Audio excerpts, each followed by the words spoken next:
حضرت نافع قریشی رضی اللہ عنہ فرماتے ہیں کہ آپ صلی اللہ علیہ وسلم نے فرمایا جو تیل لگائے بسم اللہ نہ پڑھے تو 70 شیاطین اس کے ساتھ شریک ہو جاتے ہیں۔ پتہ یہ چلا بسم اللہ کے ساتھ ہی تیل لگانا چاہیے۔ اکثر ہماری مائیں اور بہنیں ہم لوگ بھی کہتے ہیں میرے بال جھڑ رہے ہیں، ایسا تو نہیں کہ ہم بسم اللہ بغیر تیل لگا رہے ہیں، اس لیے بسم اللہ پڑھ کر ہی تیل لگائیں۔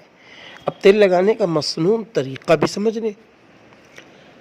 حضرت عائشہ رضی اللہ تعالی عنہ فرماتی ہیں کہ جب آپ صلی اللہ علیہ وسلم تیل لگاتے تو اسے بائیں ہاتھ میں رکھتے، دونوں بھاؤں پر لگاتے، پھر دونوں آنکھوں پر، پھر سر پر لگاتے۔ ایک دوسری روایت بھی سنیں۔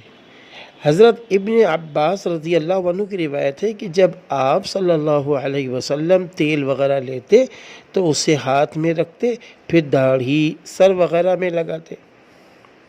ایک اور تیسری روایت بھی سن لیں۔ حضرت انس رضی اللہ عنہ کی روایت ہے کہ آپ صلی اللہ علیہ وسلم نے فرمایا جو کوئی تم میں سے تیل لگائے تو بھاؤں سے شروع کرے، اس سے اس کا سر کا درد دور ہو جاتا ہے۔ ہاں، ایک چوتھی روایت بھی سن لیں۔ حضرت جابر بن سمرہ رضی اللہ عنہ کی روایت ہے کہ آپ صلی اللہ علیہ وسلم تیل کی ابتدا شروع سر پیشانی کی جانب سے کرتے۔